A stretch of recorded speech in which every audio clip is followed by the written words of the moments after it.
கலாட்டா நேயர்களுக்கு வணக்கம்.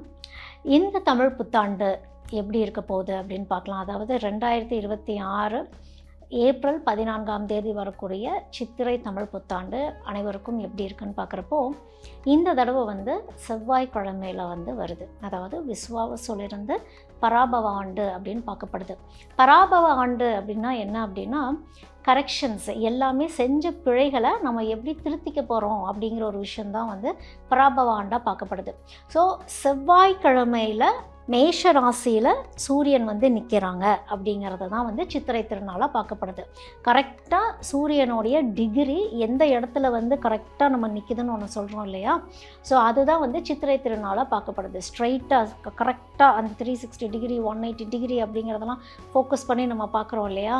இந்த திசையில் தான் இந்த சூரியன் உதிக்குது அப்படின்னு நம்ம சொல்கிறோம் இல்லையா? நம்ம சின்ன வயசுலலாம் படிச்சிருப்போம். ஸோ அந்த நாள் மட்டும்தான் அந்த இடத்துல சூரியன் உதிக்குது அப்படிங்கிறது தான் சித்திரை திருநாளாக கொண்டாடப்படுது. முக்கியமாக சித்திரை திருநாள் விவசாயிகளுக்காக கொண்டாடப்பட்ட ஒரு தினமாகவே இருந்து அதுக்கப்புறம் அது தமிழ் புத்தாண்டாக மாறினது அப்படிங்கிறது தான். ஸோ இது செவ்வாய்க்கிழமையில் நின்றுச்சு இல்லையா? அப்போது செவ்வாய் தான் இப்போதைக்கு ராஜா. செவ்வாய் ராஜா அப்படின்னா பொலிட்டிக்கல் விஷயத்தில் நிறைய சேஞ்சஸ் வரப்போகுது, ரொம்ப அக்ரெசிவாக இருக்க போகுது, ரொம்ப ஆக்ரோஷமாக இருக்க போகுது அப்படிங்கிறது தான் சில மாற்றங்கள் வரும் அப்படிங்கிறது தான் இந்த தமிழ் புத்தாண்டு சொல்லுது. இந்த தமிழ் புத்தாண்டு 12 ராசிகளுக்கும் எப்படி இருக்குது அப்படிங்கிறது தான் இப்போ நம்ம பார்க்க போகிறோம்.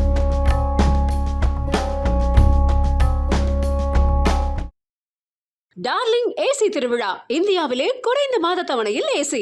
குறைந்த விலை, நிறைந்த தரம், தங்கள் தேவைகள் அனைத்தும் ஒரே இடத்தில். Jayachandran. MCR Pure Cotton Club, formals and casual shirts. Tamil புத்தாண்டு மீன ராசிக்கு எப்படி இருக்குன்னா, சனி தன் வீட்டிலேயே இருக்குது அப்படின்னு ஒன்று இருக்கு. அதாவது குரு வீட்டில் சனி இருக்கிறார் அப்படிங்கிறது தான். இன்னொன்று குரு 4ஆம் வீட்டில் இருக்கிறார் அப்படின்னு ஒன்று இருக்குது. ராகு 12ஆம் வீட்டில் இருக்கிறார் அப்படின்னு இருக்குது. இது எல்லாம் என்ன சொல்லுது அப்படின்னா, இப்போ ராகு 12ஆம் வீட்டில் இருக்கிறாருன்னு வச்சுக்கோங்களேன், உங்களுக்கு இமேஜினேஷன்லாம் அளவில்லாமல் இருக்கும். இன்னொரு விஷயம் என்னென்னா, நிறைய எனர்ஜிஸ்லாம் கனெக்ட் ஆகும், ஸ்பிரிச்சுவாலிட்டி புல் பண்ணும் பயங்கரமாக. உங்களோட ஸ்பிரிச்சுவாலிட்டி எப்படி இருக்கும்னா, இப்போ கேது இருக்குதுன்னு வச்சுக்கோங்களேன், ஒரு ஞானத்தை கொடுத்து ஒரு அமைதியை கொடுத்து உட்கார வச்சிடும். இப்போ 12வது இடத்துல போய் உங்களுக்கு ராகு இருக்குன்னா தேடல்கள் அதிகமாக கொடுக்கும். எனக்கே திடீர்னு இது வருது, எனக்கே இது நடக்குது, எனக்கே இந்த தெய்வம் கனெக்ட் ஆகுது, இப்போ எனக்கிட்ட வந்த எனர்ஜி என்ன, இந்த ஸ்பிரிச்சுவாலிட்டி நோக்கி போகக்கூடிய அமைப்பு பெரும்பாலான மீனத்துக்கு இருக்கும். குடும்பத்தில் எப்படி இருக்கும்னா, சில பேர் சில ப்ராப்ளம்ஸ் ஃபேஸ் பண்ணிவிட்டு மறக்கணுமா மன்னிக்கணுமான்னு தெரியாமலாம் இருப்பீங்க. கடந்து வந்துடுங்க அப்படிங்கிறது தான் மீனத்துக்கு சொல்கிறது. எதையுமே மைண்டில் போட்டுக்காதீங்க அப்படிங்கிறது தான். உங்களுக்கு ஆன்மீகம் இந்த வருடம் ரொம்ப கை கொடுக்குது. ஆன்மீகம் உங்களை பத்திரமா பார்த்துக்குதுங்கிறது தான். ஸ்தல வழிபாடுங்கிறது அதிகமாக பண்ணணும் மீனத்தில் இருக்கவங்க. ஏன்னா அவங்களுக்கு தேடல்கள் ஜாஸ்தியாக இருக்க போகுது. இந்த ராகு கடல் கடந்து நிறைய பயணங்கள் கொடுக்கும். இப்போ ஃபாரின் ஆப்பர்ச்சுனிட்டிஸ்லாம் அதிகமாக கொடுக்கும். கடல் கடந்து போகணும்னு நினைக்கிற மீன ராசிலாம் கடல் கடந்து போய் வழிபாட்டு முறைகள், ஸ்பிரிச்சுவாலிட்டி கனெக்ட் அப்படிங்கிறது இந்த ரிலீஜன்கிற ஒரு விஷயத்தெல்லாம் தாண்டி உங்களுக்குன்னு ஒரு தேடல்கள் இருக்கும். உங்களுக்குன்னு, அதாவது கார்டியன் ஏஞ்சல்ஸ் மாதிரியான விஷயங்கள், இந்த மாதிரி எனர்ஜிஸோட கனெக்ட் பண்ணுறது, அந்த அளவுக்கு ஆன்மீகம் ரொம்ப நல்லாயிருக்கு மீனத்துக்கு இந்த தடவை. கிட்டத்தட்ட ஆன்மீகம் சம்மந்தப்பட்ட விஷயங்களே ரியலைசேஷன் டைம் பீரியட்னே சொல்லலாம் மீனத்துக்கு. எது நடந்தாலுமே அது நல்லதுக்கே, நம்மளை நிதானப்படுத்துது அப்படிங்கிறது தான். செய்யக்கூடிய வேலைகள் கூட அர்த்தமுள்ளதாகவே மாறும். என்னென்னா, ஹெல்த்து தான் ரொம்ப கவனமாக இருக்கணும். மன அழுத்தங்களுக்குள்ளே போயிடவே கூடாது. உங்களுடைய, அதாவது ஏதாவது ஒரு யாரெல்லாம் ஏதாவது ஒரு ப்ராக்டிஸ் பண்ணுறீங்களோ, அதாவது ஜிம்முக்கு போகிறது, ஒரு யோகாசனம் ப்ராக்டிஸ் பண்ணுறது, இல்லை பாடி ஸ்ட்ரெச்சஸ் பண்ணுறது, ஒரு மைல்டு வாக்கிங் போயிட்டு வர்றது, இந்த மாதிரி ஏதோ ஒன்று உங்களுடைய உடம்புக்கு ஒரு ஆக்டிவிட்டி நீங்கள் கொடுத்துடணும். முருகர் வழிபாடு ரொம்ப ஸ்டாக்னண்ட்டாக இருக்கும்னா முருகரை பிடிச்சிக்கணும்.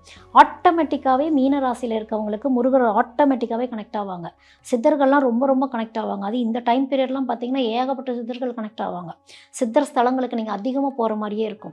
இது எல்லாமே லைஃப்பில் அடுத்த ஒரு டிரான்ஸ்ஃபர்மேஷன் ஜேர்னி தான் மீனராசிக்கு கொடுக்குது. ஸோ பர்சனல் லைஃப் அப்படின்னு பார்க்கும் பொழுது சில மீனராசியில் இருக்கவங்களுக்குலாம் பர்சனல் லைஃப் கொஞ்சம் ஸ்ட்ரகிளாகவே இருக்கும். எமோஷனல் கனெக்ட் எனக்கு வரல, என்னோடய எமோஷன்ஸ் என்னோட லைஃப் பார்ட்னர் புரிஞ்சிக்கல அப்படின்னா புரிஞ்சுக்குவாங்க, ஒரு அண்டர்ஸ்டாண்டிங் வரும். ஒரு சிலர்லாம் 2ஆம் திருமணத்துக்கு காத்துக்கிட்டு இருக்கிறீங்க அப்படின்னா அந்த மீனத்தில் இருக்கவங்களுக்கு செகண்ட் லைஃப் அமையக்கூடிய ஒரு அமைப்பு, மேபி உங்களுக்கு பிடிச்சவங்களை லைஃப்பில் பார்க்கலாம். வச்சுக்கலாம். ஒரு பார்ட்னர்ஷிப் மாதிரி யாரோ ஒருத்தங்களை வாழ்க்கையில் சந்திக்கலாம்.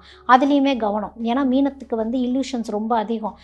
இப்போ சொன்னாங்களே இப்போ இவங்க தானா அப்படின்ட்டு கண்மூடித்தனமாக அந்த மாதிரி போய் சூஸ் பண்ணிடக்கூடாது. எல்லாத்துலேயுமே ஒரு நிதானம் அவசியம். இதெல்லாம் நடக்கிறதுக்கு இன்னும் டைம் பீரியட் இருக்குது. உடனே நடந்துருமா அப்படிங்கிறது இல்லை. ஒரு டிரான்ஸ்ஃபர்மேஷன் ஜேர்னி அப்படிங்கிறது தான். அண்டர்ஸ்டாண்டிங் லைஃப் நிறைய அண்டர்ஸ்டாண்ட் பண்ணி போகிற மாதிரி ரியாலிட்டிக்குள்ளே போகக்கூடிய ஒரு அமைப்பு தான் மீனத்துக்கு இப்போ இருக்குது. எது வந்து ரீல் எது ரியல் அப்படின்னு புரியக்கூடிய ஒரு அமைப்பு. யாரெல்லாம் வந்து மீடியா ஃபீல்டெலாம் இருக்கீங்களோ உங்களுக்கு ஆப்பர்ச்சுனிட்டிஸ் கண்டிப்பாக நல்லா வரும். ஒரு ஸ்ட்ரீம்லேருந்து இன்னொரு ஸ்ட்ரீம் டெவலப்மெண்ட்டோ, அதாவது இப்போ வந்து நான் பிஹைண்ட் ஸ்க்ரீன் தான் இருக்கணும்னு நினச்சேன், ஃப்ரண்ட் ஸ்க்ரீனில் வருவீங்க, ஆன் ஸ்க்ரீனில் வருவீங்க. சில பேர் ஆன் ஸ்க்ரீனில் இருப்பீங்க, ஆன் ஸ்க்ரீனில் இருந்துகிட்டே இன்னொரு செகண்டரி தொழில் பண்ணுற மாதிரியான ஒரு இப்போ அழகு சம்மந்தப்பட்ட விஷயங்கள் கையில் எடுக்கிற மாதிரிலாம் இருக்கும். சில பேர் பியூட்டி இண்டஸ்ட்ரியில் இருப்பீங்க, அந்த பியூட்டி இண்டஸ்ட்ரி வந்து நெக்ஸ்ட் லெவல் போகிற மாதிரி இல்லை அது ரிலேட்டடாக படிக்க போகிற மாதிரியான ஒரு அமைப்பு. ஸோ நீங்கள் வந்து வழிபாட்டு ஸ்தலங்கள் அப்படிங்கிறது புண்ணிய ஸ்தலங்களாகட்டும் பரிகார ஸ்தலங்களாகட்டும் இந்த மாதிரி ஸ்தலங்கள் மாறி மாறி போயிட்டு வரக்கூடிய அமைப்பு. எங்கே போனாலும் அங்கே இருக்கக்கூடிய சித்தரை முதலில் வழிபாடு பண்ணிவிட்டு, ஏன்னா ஒரு கோயில் உருவாகுதுன்னா சித்தர்களாலேயும் ரிஷிகளாலேயும் தான் அந்த கோயில் உருவாகும். ஸோ அந்த குருமார்கள் இவங்களெல்லாம் வழிபாடு பண்ணிவிட்டு நீங்கள் போயிட்டு அங்கே இருக்க மெயினான தெய்வங்களை நீங்கள் வழிபாடு பண்ணும் பொழுது கண்டிப்பாக உங்களுக்கு வந்து ப்ரொட்டெக்ஷன். ஏன்னா மீனராசியை பொறுத்த வரைக்கும் ஒரு ப்ரொட்டெக்ஷன் தான் எதிர்பார்ப்பீங்க. நிம்மதியாக இருந்தால் போதும், நான் ப்ரொட்டெக்டடாக இருக்கேனா அப்படின்னா நீங்கள் ப்ரொட்டெக்டடாக தான் இருக்கீங்க. பயந்துக்க அவசியம் இல்லை. ஏன்னா சனி எங்கள் வீட்டிலே உட்காந்துருச்சு என்ன பண்ண போகுதுன்னா கொஞ்சம் கவனமாக இருந்துக்கணும். கவனம்ங்கிறது எதுலன்னா ஒரு கேர்லெஸ்னஸ் இல்லாமல் இருந்துக்கணும். தன்னை சுற்றி என்ன நடக்குதுங்கிற ஒரு விஷயம் இருந்துக்கணும். எல்லாத்தையும் தாண்டி தெய்வ அனுகிரகங்கிறது மீனராசிக்கு கண்டிப்பாக இருக்குது. ஸ்தல வழிபாடு தெய்வ வழிபாட்டு முறைகளே உங்களை காப்பாற்றும் அப்படிங்கிறது தான் மீனராசிக்கு சொல்லக்கூடியது. இப்போது சனி வந்து உங்கள் வீட்டிலே இருக்குங்கிறப்போ ரெஸ்பான்சிபிலிட்டிஸ் ரொம்ப ஹெவியாக தான் இருக்கும். ஆனால் சக்ஸஸ்ன்னு நீங்கள் பார்த்தீங்கன்னு வச்சுக்கோங்களேன், லாங் டேர்ம் சக்ஸஸாக இருக்கும். அப்போ நாங்களாம் என்ன பண்ணுறது அப்படின்னா, எதெல்லாம் லாங் டேர்ம் கெயின் கொடுக்க போதோ இன்வெஸ்ட்மெண்ட்ஸில் அந்த மாதிரி போய் போட்டுருங்க. அதாவது ஒரு 5 வருஷம் கழிச்சு தான் அந்த பணத்தை எடுக்க முடியும், அந்த மாதிரி போய் போட்டுருங்க. இன்னொன்று, நாங்கள் வீடு கட்டிகிட்ருக்கோம், நாங்கள் வீடு வாங்கலாமா வீடு கட்டலாமான்னா தாராளமாக அதில் நீங்கள் இறங்கலாம். ஏன்னா இது எப்படி இருந்தாலும் ஒரு ஹெவினஸ் தான் கொடுக்க போகுது அப்படின்னு தெரிஞ்சிருச்சு. அப்போ இது பாசிட்டிவாகவே இருக்கட்டும், செலவுகள் சுப செலவாகவே இருக்கட்டும். எப்படி இருந்தாலும் மீனராசிக்கு செலவு கொடுக்க தான் போகுது. இந்த செலவு வந்து மருத்துவத்துக்கு இல்லாமல் பூமியில் போட்டுருங்க. பூமியில் போட்டுட்டிங்கன்னா அது பேலன்ஸ் ஆகிடும். ஸோ இதுதான் தப்பிக்கிறதுக்கான வழி. அதுக்காக வந்து நான் சொல்லிட்டேன் அப்படிங்கிறதுக்காக கண்மூடித்தனமாக போய் லிட்டிகேஷனில் இருக்க லேண்ட்லாம் போய் போட்டுறக்கூடாது. லேண்டெலாம் கரெக்டாக தான் இருக்கா, டாக்குமெண்டேஷன்லாம் எல்லாம் கரெக்டாக தான் இருக்கா. ஏன்னா டாக்குமெண்டேஷன் ரொம்ப கவனம். மீனத்துக்கு அது ஒரு பிரச்சனை வரும். ஏன்னா புதன் எப்போவுமே ஒரு பிரச்சனை கொடுக்கும் மீனத்தில் இருக்கவங்களுக்கு. அந்த பிரச்சனையே பார்த்திங்கன்னா டாக்குமெண்டேஷன்ஸில் தான் இருக்கும். லிட்டிகேஷன் ப்ராப்பர்ட்டிஸ்லாம் போயிடக்கூடாது. ஒரு அக்ரிமெண்ட் சைன் பண்ணுறதுக்கு முன்னாடி ஒரு தடவைக்கு 2 தடவை படித்து பார்த்துட்டு அந்த லேண்டு சம்மந்தப்பட்ட விஷயத்தில் நீங்கள் இறங்கணும். வாஸ்து முறைகள்லாம் கொஞ்சம் கரெக்டாக பார்த்து போகிறீங்க அப்படின்னா அதுதான் லாங் டேர்ம் எஃபர்ட். கொஞ்சம் லேட் ஆனாலும், கன்ஸ்ட்ரக்ஷன் லேட் ஆனாலும் வருத்தப்பட தேவையில்லை. பிளானிங் கரெக்டாக இருந்துருச்சு அப்படின்னா அது உங்களுக்கு ஒரு growth கொடுத்துரும். திருமண வாழ்க்கையில் போகணும்னு நினைக்கிறவங்க மீனத்தில் இருக்கவங்க இந்த வருஷ கடைசியில் நீங்கள் மேரேஜ் சம்மந்தப்பட்ட விஷயங்களில் வந்து நீங்கள் ஒரு இன்ட்ரெஸ்ட் காட்டினீங்க அப்படின்னா கொஞ்சம் அது மெச்சூர்டான ஒரு லைஃப் ஸ்டைல்குள்ளே கூட்டிகிட்டு போகும் அப்படிங்கிறது தான் மீனராசிக்கு. டார்லிங் ஏசி திருவிழா இந்தியாவிலே குறைந்த மாத தவணையில் ஏசி. குறைந்த விலை நிறைந்த தரம் தங்கள் தேவைகள் அனைத்தும் ஒரே இடத்தில். Jayachandran MCR Pure Cotton Club Formals and Casual Shirts.